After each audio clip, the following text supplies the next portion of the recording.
Uma boa noite a todos, sejam muito bem-vindos ao nosso canal do YouTube.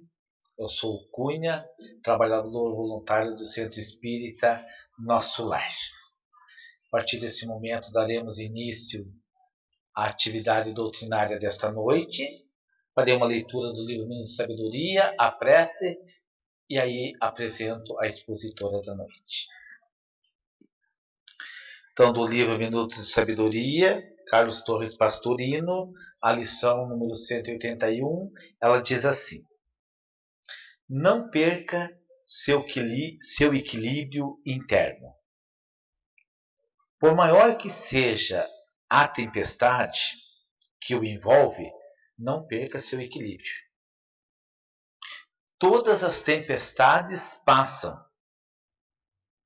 e se soubermos recebê-las com serenidade, nenhum mal nos cautarão. Jesus dormia no fundo da barca. Quando os discípulos o chamaram, nervosos, e ele acalmou tudo. Faça o mesmo. Recorra ao Mestre Divino para que as tempestades se acalmem a seu lado. Convidamos todos à prece. Amado Mestre Jesus, somos ainda tão necessitados do Teu amparo amoroso e bondoso, do Teu amparo misericordioso.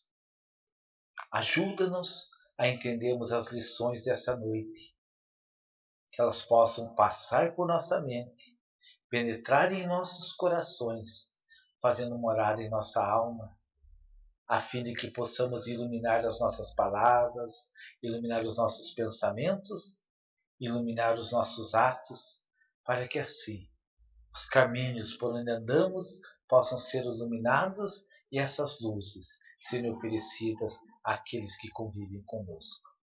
Por tudo, neste momento, te agradecemos e te rogamos o amparo dos benfeitores. Que assim seja. Quem fará para nós hoje é a trabalhadora voluntária do Centro Espírita Nosso Lar, Ana Rita Alves, e desejamos a ela uma boa palestra. Então, boa noite a todos. Nós vamos conversar hoje um pouquinho sobre o capítulo 9, Bem-aventurados os que são brandos e pacíficos, do Evangelho segundo o Espiritismo.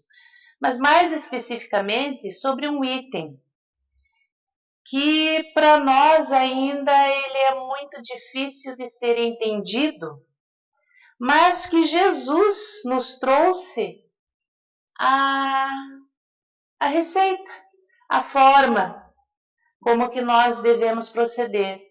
Esse item é a obediência e resignação.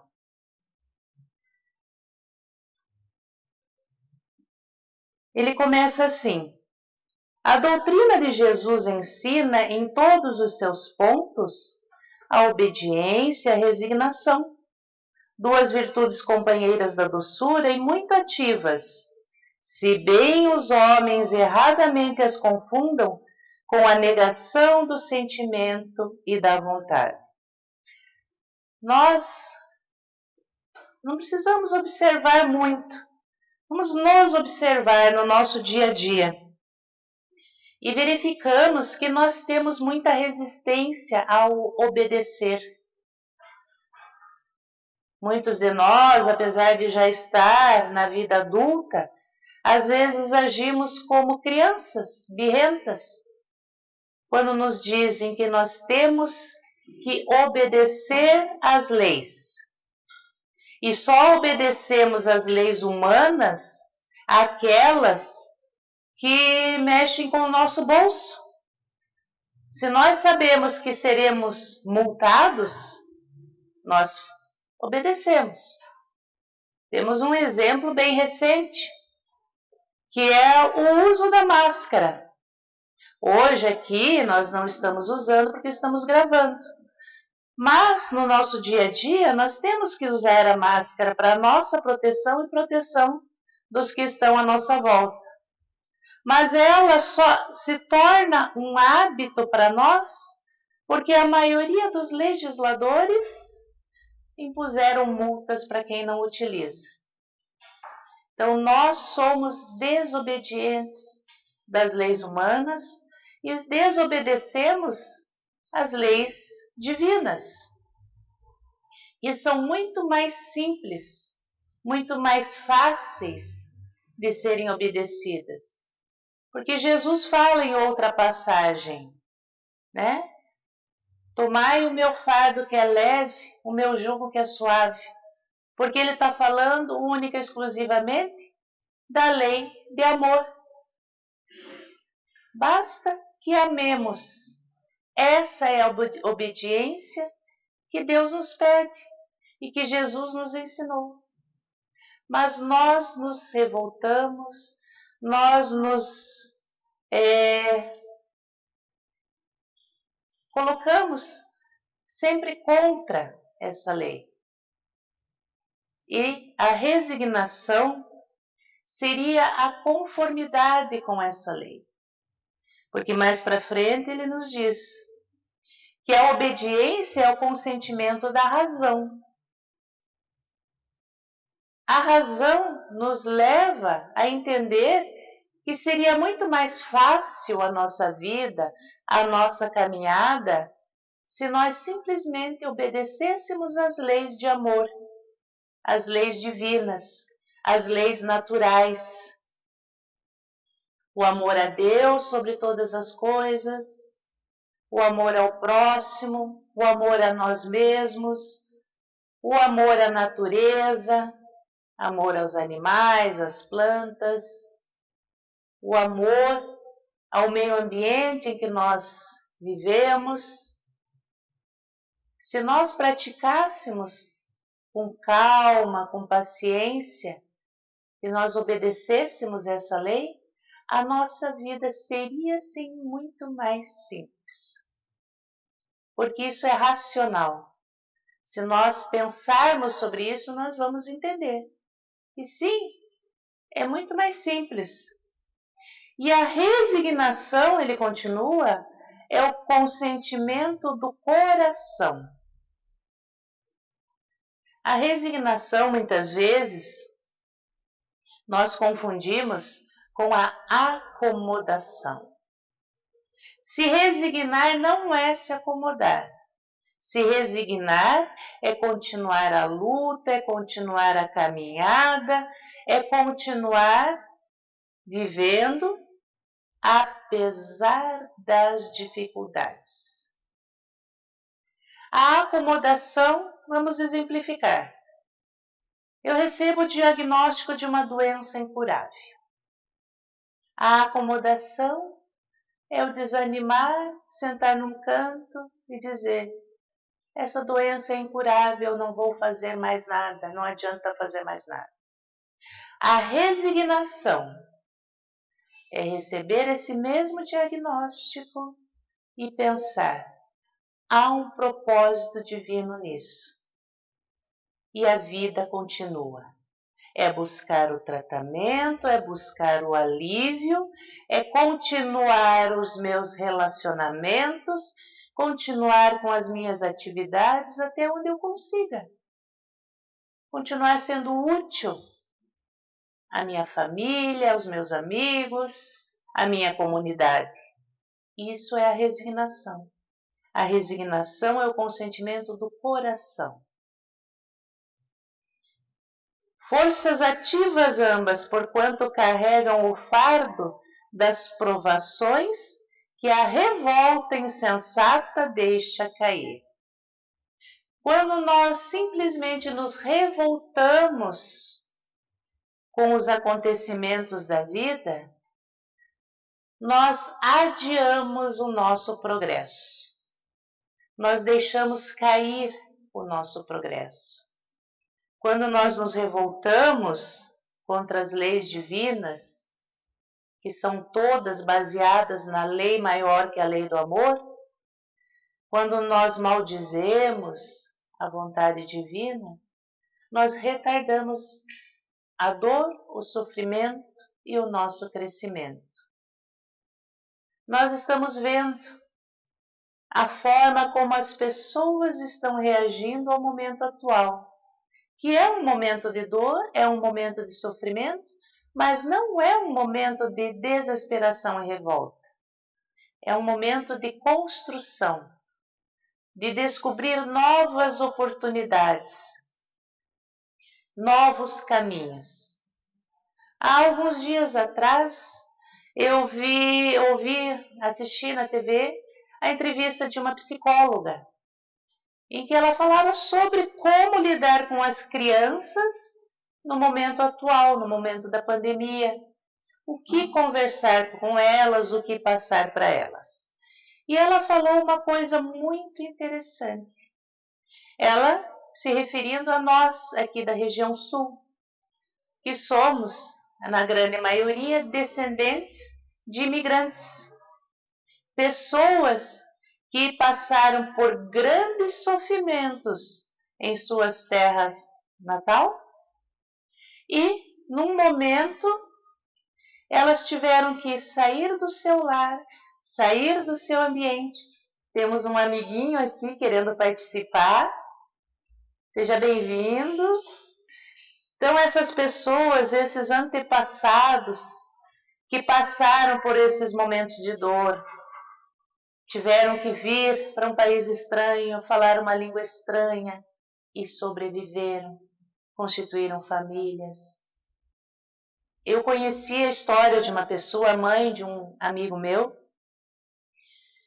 que ela, aos 13, 14 anos, no início, na pré-adolescência dela, ela foi colocada num navio, ela é polonesa, pela família dela, ela e os irmãos, para que eles escapassem da crueldade da guerra. Os pais se sacrificaram e mandaram seus filhos com pessoas estranhas para irem para um outro país. Só que no momento do embarque, esta menina de 13 anos acabou se separando dos irmãos e ficou sozinha no navio. Imagine, quem tem filhos nessa idade, imagine sua filha sozinha, partindo para um país estranho, onde não conhecia a língua, não conhecia as pessoas que estavam à sua volta. Mas como Deus nunca desampara ninguém, ela conheceu ali o seu futuro marido. Um menino também, pouca coisa mais velho que ela, acho que estava em torno dos 16 anos, e os dois se uniram. Se apaixonaram, ficaram juntos. E como ela tinha recebido da família um embasamento de fé muito grande, e ele também, eles vieram orando para o Brasil. Chegando aqui, foram acolhidos por pessoas estranhas, mas que também já tinham vindo antes em condições semelhantes. Os dois se casaram, tiveram filhos, netos, bisnetos. Reconstruíram sua vida. Passaram fome, passaram frio, trabalharam muito no pesado, mas constituíram suas famílias e sobreviveram. E é sobre isso que essa psicóloga comentava. Contar para os netos e bisnetos e tataranetos dessas pessoas que passaram por dor tão grande quanto a que nós passamos hoje e com confiança e fé em Deus sobreviveram. Então, isso é uma demonstração da obediência e da resignação. O exemplo dessa, que hoje é uma senhora já bem idosa, perdi o contato com o filho, não sei nem se ela ainda está encarnada ou não.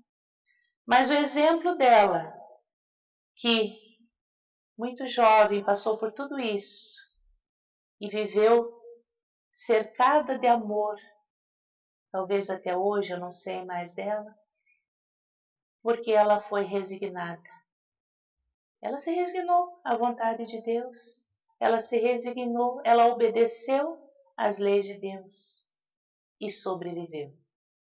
Então, muitas vezes nós nos revoltamos porque nós esquecemos que somos filhos amados de Deus, que nós temos condições sim de suportar o que for, mesmo porque o que nós passamos é apenas colheita daquilo que nós mesmos plantamos. Ele continua aqui, dizendo que cada época é marcada assim com o cunho da virtude ou do vício que a tem de salvar ou perder. E a continuação desse parágrafo parece que foi escrito esta noite, colocado no Evangelho, de madrugada, porque parece que é para o dia de hoje. Ele diz: a virtude da vossa geração é a atividade intelectual e o seu vício é a indiferença moral. Nós estamos vivenciando hoje um grande avanço da intelectualidade e um mínimo avanço da moralidade.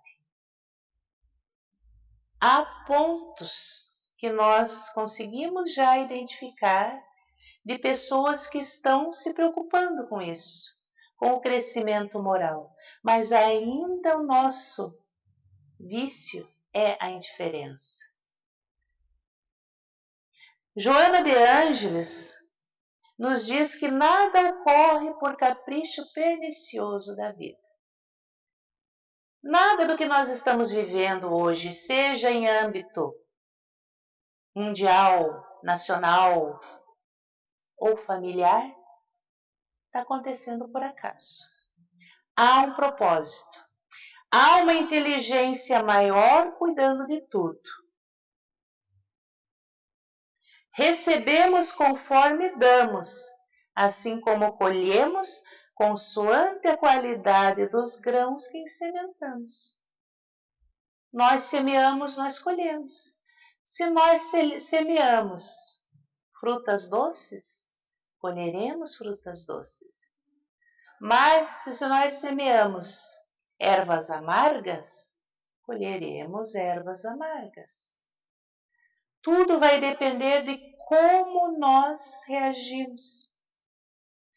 Semeamos ervas amargas, constatamos isso. Mas se nós vivenciamos o momento atual dentro da obediência às leis de Deus e com a resignação necessária, a colheita não será tão amarga assim. Resignação significa coragem e força na voragem do desespero. Como nós já comentamos, resignação não é acomodação, não é deixa acontecer para lá na frente a gente ver o que vai fazer. Não. A resignação é mesmo sentindo a dor, mesmo sentindo o peso do momento, continuar trabalhando, continuar fazendo, continuar lutando, mas sabendo que há uma lei maior. E aqui ela pega um pouquinho mais pesado conosco, nós que nos dizemos cristãos, nós que já nos dizemos seguidores do Cristo. Ela diz que somente os cristãos autênticos e os homens possuidores de elevados ideais se fazem capazes de resignar-se quando o desalento e a alucinação já se apossaram de outros seres. Nós estamos vivendo esse momento, estamos vendo o desespero, a alienação, a revolta. E nós? Qual o caminho que nós escolhemos para seguir nesse momento? Vamos entrar na onda do desespero que está à nossa volta? Ou vamos nos resignar e continuar crescendo, continuar evoluindo? Nós sabemos que as grandes economias mundiais de hoje, vamos citar um exemplo, o Japão. Eles passaram por coisas, por dificuldades que nós aqui no nosso país nem imaginamos. E eu não estou falando só da bomba atômica, né? Eles passam constantemente por terremotos, por tsunamis, por tufões, caem as casas, desmoronam os prédios e eles resignadamente vão lá e reconstroem. Vamos trazer isso para a nossa vida. A nossa vida está desmoronando? Vamos reconstruir, nos readaptar. A mídia fala muito hoje sobre o novo normal. Qual será o nosso novo normal? Individualmente, cada um de nós. Será pela resignação ou pela revolta? E ela continua, a benfeitora.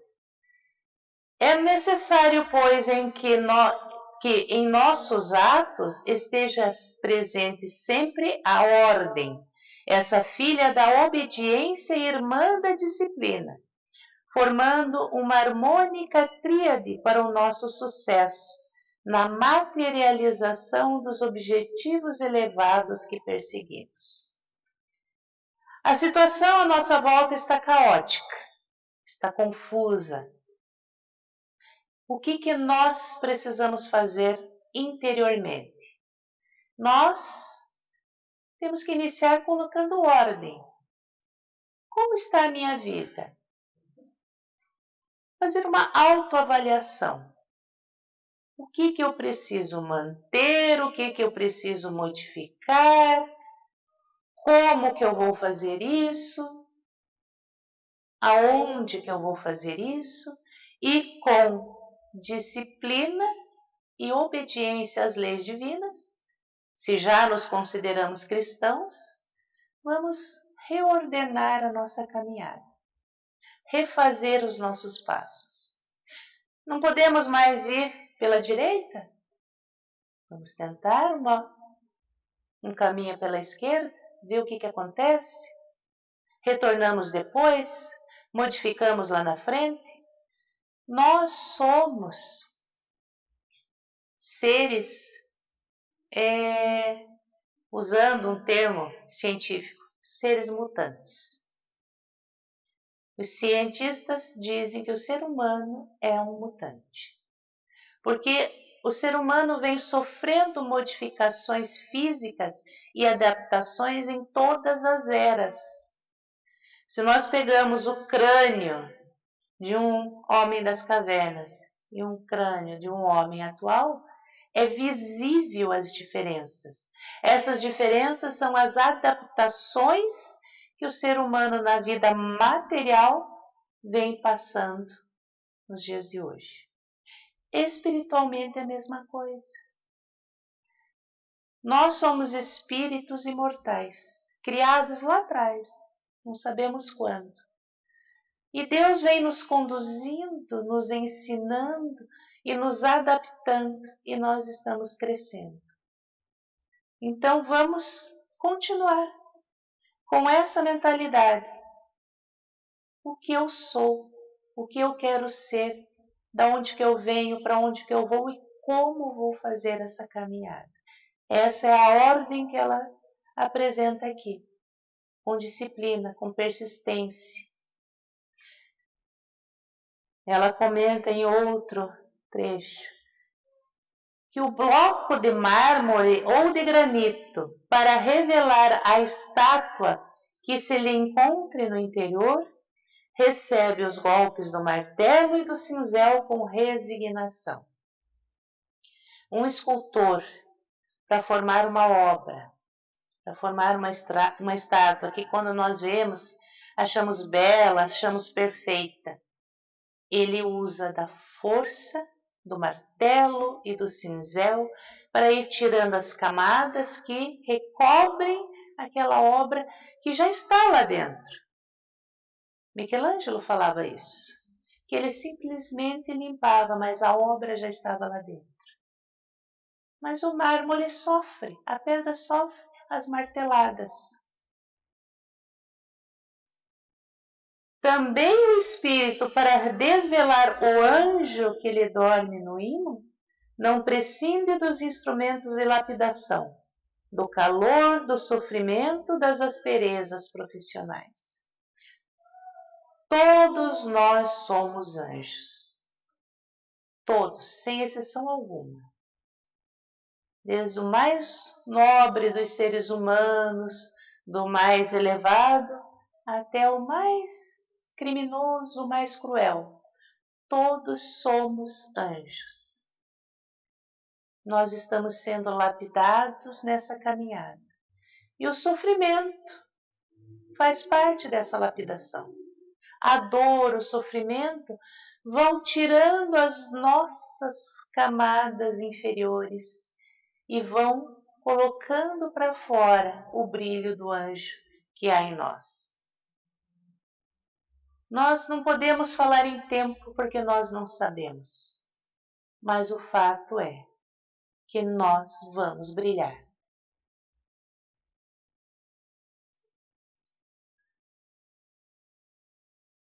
Em outro trecho ela nos diz que a indumentária carnal, por mais resistente, um dia se rompe e desnuda o espírito que volve à realidade imortal. Não importa o tempo da nossa caminhada aqui na matéria, um dia ela acaba. Um dia o corpo morre.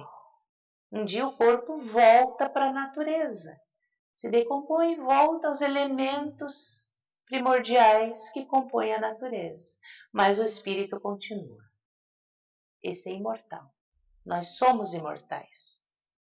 Nós somos aqueles criados por Deus para atingirmos a perfeição relativa.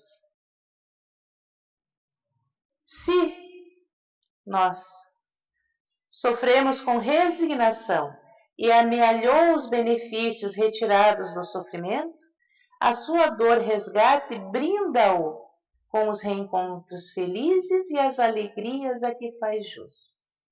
Se nós conseguirmos, nessa existência, vamos falar do presente, do hoje, se nós conseguirmos chegar ao final dessa existência, com a consciência tranquila, como disse Paulo, que combatemos o bom combate, isto é, passamos pela dor, pelo sofrimento, com a resignação, com a obediência, com a paciência, quando o nosso corpo material é devolvido à Terra, nós reencontramos lá no plano espiritual a felicidade e a alegria a que fazemos jus.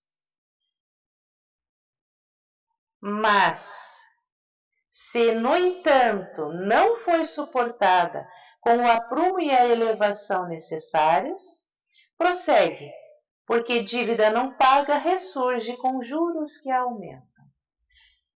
Nós somos todos filhos de Deus, filhos amados de Deus. Deus não abandona nenhum de nós, mas Ele nos ensina e nos corrige. Então, se nós nos revoltamos, se nós não cumprimos, se nós não obedecemos, Ele não nos castiga. Ele nos dá outra oportunidade para que nós possamos, nessa nova oportunidade, aprender aquilo que já deveríamos ter aprendido. Ele é tão amoroso, é tão justo que faz isso. Nós voltamos e voltamos e voltamos, tanto quanto for necessário o aprendizado. E Ele vai nos dando oportunidades. Aí depende de cada um de nós aproveitar ou não as oportunidades que Ele coloca à nossa frente. E quando nós falamos em oportunidades, não estamos falando apenas da reencarnação. Ele nos dá a oportunidade através da reencarnação. Mas dentro desta encarnação que nós estamos vivendo hoje, cada dia, cada amanhecer é uma oportunidade nova de nós revermos a nossa caminhada e modificarmos o nosso caminho. Se não me engano, foi Einstein quem disse, né? Se nós queremos um resultado diferente, nós temos que fazer de uma forma diferente. Se do jeito que nós estamos fazendo até hoje não tem dado certo, vamos fazer diferente para ver se amanhã modificamos o resultado.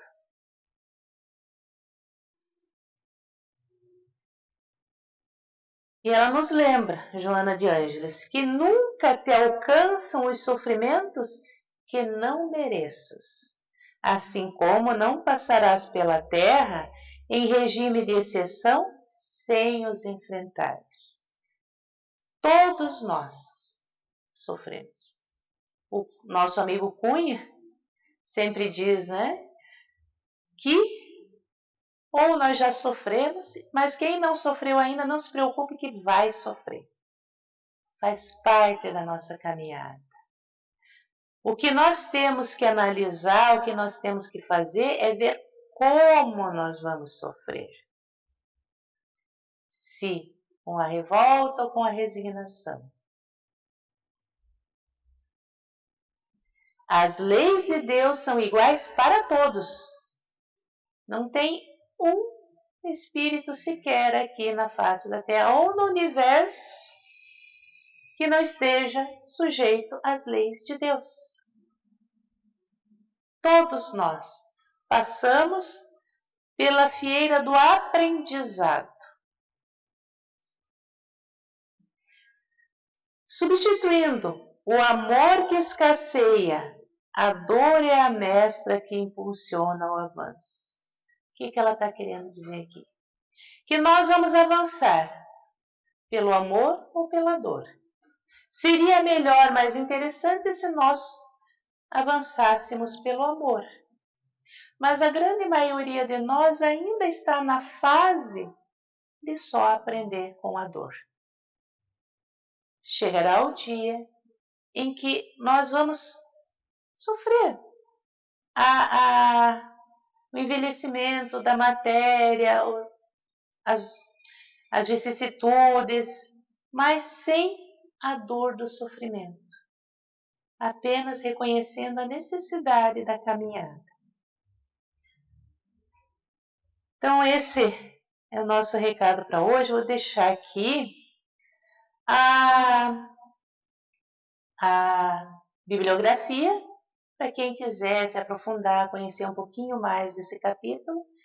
E depois, no final, nós vamos deixar uma mensagem na voz do nosso querido Divaldo Pereira Franco. Então, muito obrigada a todos.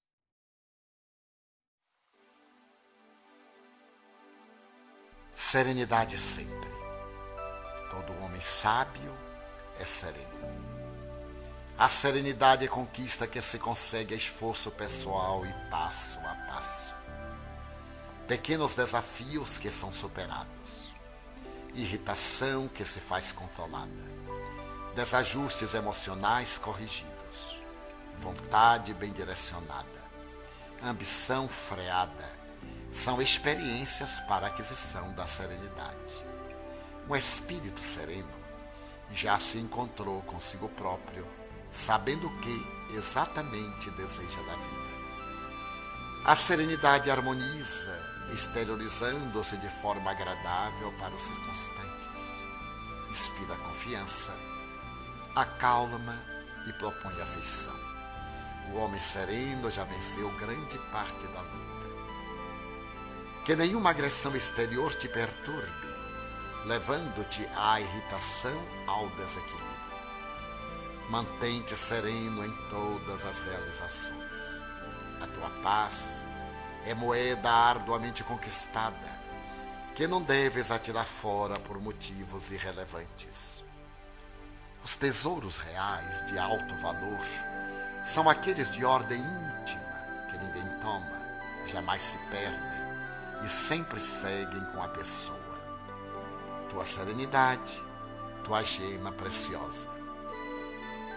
Diante de quem te enganou, traindo a tua confiança, o teu ideal, ou envolvendo-te em malquerença, mantém-te sereno. O enganador é quem deve estar inquieto e não a sua vítima. Nunca te permitas demonstrar que foste atingido pelo petardo da maldade alheia. No teu círculo familiar ou social, sempre defrontarás com pessoas perturbadas, confusas e agressivas. Não te desgastes com elas, competindo nas faixas de desequilíbrio em que se fixam. Constituem teste a tua paciência e serenidade. Assim, exercita-te com essas situações para mais seguro enfrentares as grandes, os difíceis testemunhos e provações do processo evolutivo, sempre, porém, com serenidade.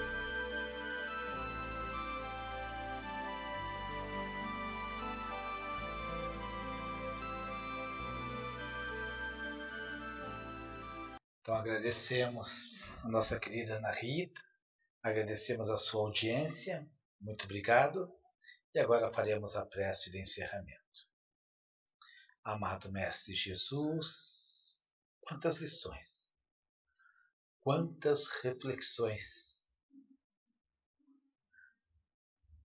quanto conhecimento nos é oferecido, vivemos na abundância.